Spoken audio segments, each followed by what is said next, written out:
líder. Silmar, passa a bola para você que agora é hora da sua entrevista. Simone, é isso aí mesmo. Hora de dar uma conferida aqui no comportamento e tendências de alguns mercados importantes do nosso agronegócio. Hoje é o dia do feijão. Feijão tem apresentado uns solavancos nos últimos dias, quedas fortes nos preços, e é sobre esse assunto que eu vou conversar agora com Evandro Oliveira, ele que é especialista em mercado de feijão da consultoria Safras e Mercado. Evandro, muito bem-vindo mais uma vez aqui ao nosso programa. A gente tem conversado com uma certa frequência, porque o feijão sempre é um assunto importante, e eu tenho visto de ontem para hoje aqui algumas quedas fortes nos preços que me chamaram a atenção. O que está acontecendo com o mercado do feijão, Evandro? Seja muito bem-vindo, muito boa noite. Obrigado, Silmar. Uma boa noite a toda a audiência. Pois é, Silmar, o mercado de feijão, né, em pleno andamento da segunda safra, né, então temos aí aproximadamente 11% das lavouras paranaenses já colhidas, né, então estamos em pleno andamento da colheita, o que tem gerado esse avanço da oferta, né, essa maior oferta de feijão no mercado, né, e consequentemente gerando uma pressão negativa e um mercado que já vem bastante desaquecido, né? Então, do lado dos compradores, né, o comprador ele vem demonstrando pouca necessidade de novas aquisições, né? Isso, boa parte decorrente de um desaquecimento também nos principais centros consumidores, né? Então, temos pouco giro nas gôndolas, o varejo ainda poucas reposições no lado do varejo, né? Então, a gente diante disso, né, reflete em pouca necessidade de compra por parte das indústrias. Então, temos um mercado já bastante desaquecido que, com esse choque de oferta em virtude do avanço dos trabalhos da colheita da segunda safra, tem gerado essa pressão negativa e essa sequência de quedas nos preços do feijão, né? Principalmente do feijão carioca, que tivemos preços aí com cortes significativos nessas últimas semanas, né? Então, atualmente, a região de Guarapuava, temos preços entre 355 e 390 reais a saca de 60 quilos, né? Região de Guaíra, em São Paulo, preços ao redor de 380, 425 reais. Região de Barreiras, lá na Bahia, também entre 350 e 375. Então, são preços aí que, para o carioca, né, nota 9, que há poucas semanas atrás giravam em torno das 400 reais a saca, né? Então, não é diferente também para o feijão preto, né? O feijão preto que, cotações que giravam acima dos 300 reais por saca, atualmente, aí na região de Ivaiporã, no estado do Paraná, as cotações entre 250 e 275 reais a saca de 60 quilos. Chapecó, estado de Santa Catarina, um dos estados que tem registrado quedas contundentes nos preços, aí, região de Chapecó, com preços ao redor entre 180 e 220 reais a saca de 60 quilos. Então a gente vê que é um recuo significativo nos preços e tudo em virtude aí desse avanço da colheita da segunda safra e também de um mercado desaquecido, pouco interesse dos compradores, enquanto o vendedor vai disponibilizando as suas ofertas de acordo com a demanda, né, Silmar? Então, conforme a demanda, os vendedores vão disponibilizando seus produtos sem grandes ofertas, né, em um mercado bastante desaquecido. Evandro, só para dar uma recapitulada aqui, como é que terminou a primeira safra em termos de volume em relação à safra anterior? Cresceu, diminuiu, e agora nós estamos na segunda, né, em plena colheita, conforme você mencionou. Se não me engano, a segunda safra agora é maior que a primeira, ou seja, houve uma mudança no perfil da produção entre uma safra e outra, é isso? Isso, Silmar, a produção de feijão que vem com um comportamento cíclico, né, vem apresentando um comportamento cíclico. Algumas temporadas nós temos essa mudança no cenário, né? Então, nesse momento, sim, tivemos resultados positivos aí no final da primeira safra, que já está tecnicamente encerrada, né? Então, no Brasil ainda restam áreas pontuais a serem colhidas, né? Então, enquanto no Rio Grande do Sul nós já temos os trabalhos finalizados, né? Então, no Rio Grande do Sul já temos os trabalhos finalizados. E, então, a produtividade no Rio Grande do Sul foi bastante afetada, né? Então, por conta de problemas aí semelhantes ao do nosso amigo arroz, né? Então, são duas culturas complementares que passam aí por momentos similares, né, por momentos bastante parecidos, né? Então, por conta aí de contratempos climáticos, tivemos alguns problemas aí pontuais, escassez por falta de escassez hídrica, né, falta de chuvas e tudo mais.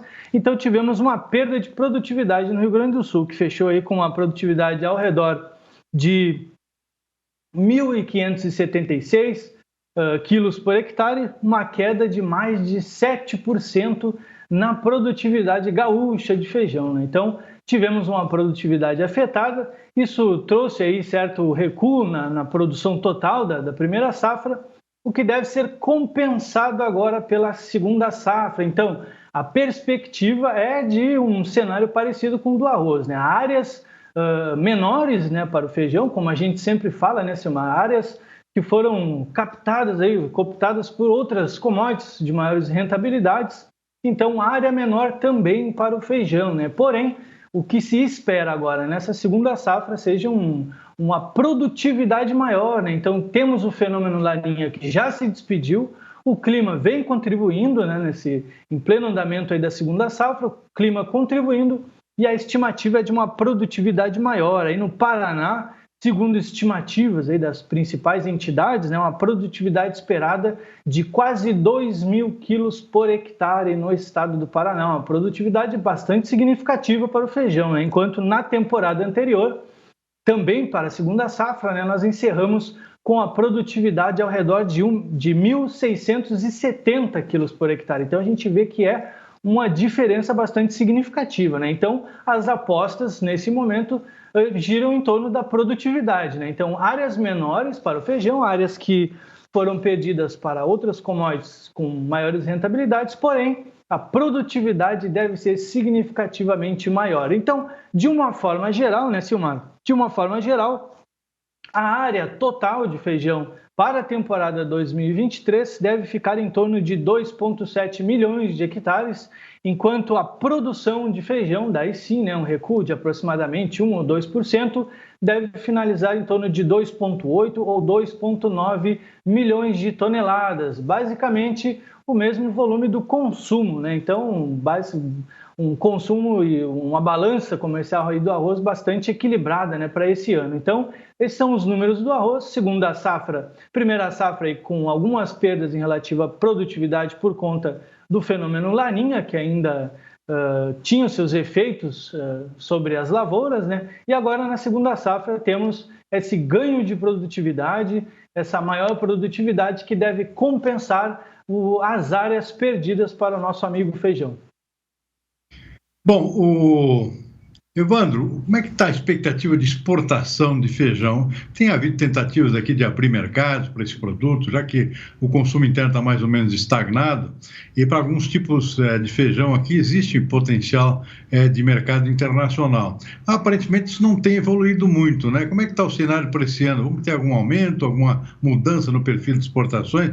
Isso sempre acaba sendo uma boa válvula de escape aqui para dar uma melhorada nos preços para o nosso produtor, né? Tem alguma novidade nessa área, não? Exatamente, né, Silmar? Assim como para o arroz, né, o arroz tem essa opção, esse mecanismo de comercialização, né, via exportações, como um grande mecanismo de liquidez para o mercado, né? Então, um mecanismo que a gente acaba não vendo no mercado de feijão, que ainda é bastante incipiente, né? Então, mercado de feijão que atualmente conta aí de forma todos os anos aí com exportações ao redor entre 150 ou em picos aí de 200 mil toneladas de exportações, né, o que é aproximadamente 10% das exportações do arroz, para termos uma ideia. Então, um volume ainda bastante pouco significativo, né, um volume pouco significativo em relação às exportações. O mesmo se diz das importações, né? Então, os volumes são bem semelhantes, exportamos aproximadamente 200 e importamos cerca de 200 mil toneladas também. Então, ainda há muito para se evoluir nesse sentido. Então, sim, temos muitas tentativas aí de abertura de caminhos para as exportações do feijão, só que nós temos um grande empecilho, né? Um desafio para as exportações do feijão é a questão cultural, né? Então, lembrando que o maior produto que o feijão, a maior variedade que nós produzimos é o feijão carioca, e que basicamente só é consumido dentro do Brasil, né? Então, fora do Brasil, poucos países têm a questão cultural no consumo do feijão carioca, e aí restam outras variedades, como feijão calpi, feijão preto, feijão mungo. Então, são variedades que estão havendo aí tentativas de abertura de caminhos e até uma questão de inserção das variedades consumidas no Brasil, né? Então, sim, ultimamente tem havido tentativas aí por conta do Instituto Brasileiro aí do Feijão e Pulses, né, junto com a Apex, que é um órgão que cuida bastante que trata dessas questões de exportações de produtos agrícolas como feijão. Então há essa tentativa desses grupos, dessas instituições em abrir caminhos importantes como a China e a Índia, né? Lembrando que a Índia é um grande mercado consumidor de feijão, porém não dos tipos que nós temos maior produção, né? Ainda não conseguimos inserir o feijão carioca no mercado indiano e no mercado chinês, porém aí há essa busca por talvez ampliarmos áreas para esses feijões com demanda internacional ou tentarmos inserir o feijão carioca no cenário internacional, né? Então, sim, anualmente, todos os anos, há a busca por uma ampliação desses mercados e a gente sabe que é um importante mecanismo de liquidez para o mercado e também uma opção de rentabilidade para os produtores, né? Então, ficamos na expectativa, o mercado fica na expectativa de um avanço nesse sentido. Evandro, no caso do feijão preto, o Brasil é um importador líquido de feijão preto, não? Ou temos uma produção autossuficiente? Exatamente, Silmar. Então, temos as importações de feijão preto, basicamente o produto argentino, né? Nós temos, sim, uma produção suficiente para atender o mercado doméstico, mas, sim, há, sim, um volume pequeno de importações aí da Argentina, principalmente, né? Então, aproximadamente entre 100 e 150 mil toneladas de feijão preto são importadas anualmente. Então, feijão argentino, que há essa competição aí no mercado com o feijão argentino, né, que sempre aparece com preços atrativos, mas no momento ainda não há esse déficit preocupante, assim, de questão de preocupação de desabastecimento em relação ao feijão preto. Lembrando que feijão preto, né, o grande mercado consumidor de feijão preto é o sul do país, né, principalmente o estado do Rio Grande do Sul, grande consumidor do feijão preto, né? Aqui o feijão preto no Rio Grande do Sul tem a maior preferência dos consumidores, enquanto o carioca acaba ficando em segundo plano, né? E nesse momento também devemos lembrar que por questões de preço, né? Então a questão de preço afeta bastante o mercado do feijão preto, que sempre quando há essa disparidade de preços entre o carioca e o preto, o consumidor ele é um consumidor de preço, né? Então vai buscar o feijão preto. Mas no momento há ainda não somos grandes deficitários na questão do feijão preto, mas sim anualmente temos aí importações entre 100 e 150 mil toneladas de feijão preto importados da Argentina, principalmente, nossa grande origem das importações de feijão preto, né? Então, esse produto escoado para os grandes centros consumidores, aí entra aquela questão semelhante também ao do mercado do arroz, né? Muitas vezes sai mais barato importar o produto de fora do que o escoamento direto entre os estados brasileiros por conta da questão do ICMS, né, Silmar? Então, a gente sempre sabe que essa questão tarifária acaba aí contribuindo para um maior volume de produto importado dos principais parceiros do Mercosul, aí, né? No caso do feijão, a Argentina. Só para finalizar rapidamente aqui, porque a gente está com o tempo um pouco esgotado, os atuais preços do feijão ainda remunera o produtor ou já está complicada a coisa em termos de margem para os nossos produtores de feijão? Com certeza, Silmar. Apesar dessas quedas, essa sequência de quedas que nós tivemos aí nas últimas semanas, o preço do feijão ainda permanece bastante atrativo, né? Então, ao conversarmos aí com as principais fontes do mercado, o resultado da primeira safra, em questão também de safra e de comercialização, foi bastante satisfatório, né, para os produtores. E agora, para essa segunda safra, o momento também é bastante favorável. Apesar dos preços estarem cerca de 20% abaixo do mesmo período do ano anterior, ainda assim o feijão está aí com margens satisfatórias, né? Então, até fiz uma anotação aqui. Os custos de produção da segunda safra giram em torno aí dos 13 mil reais por hectare, e no momento, com as produtividades elevadas que estão sendo projetadas para essa safra, ainda o produtor está com margens bastante satisfatórias, né? Então, apesar de todos esses recuos registrados nos preços, ainda os preços do feijão, tanto do feijão carioca quanto do feijão preto, se encontram, né, em níveis satisfatórios, bastante atrativos, né? E lembrando que o pico da segunda safra deve ser aí para o final do mês de maio agora. Então, a tendência é de um segundo semestre com preços do feijão mais atrativos, né? Então, uma reação nas cotações do feijão é esperada para esse início de segundo semestre. Então, passando o pico da produção do feijão agora no meados aí do final do mês de maio, a tendência é de segundo semestre com preços firmes e boa remuneração aos produtores de feijão. Bom, eu conversei com o Evandro Oliveira, ele é analista especializado no mercado de feijão da consultoria Safras de Mercado. Evandro, muitíssimo obrigado por mais uma entrevista, uma boa noite para você. Já estamos na quinta-feira, um bom final de semana, já aproveitando. Uma boa noite.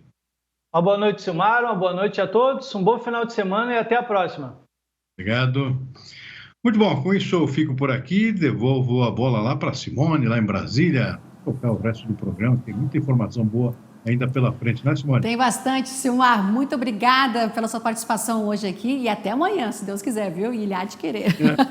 Obrigado, boa noite. Tá joia, Silmar.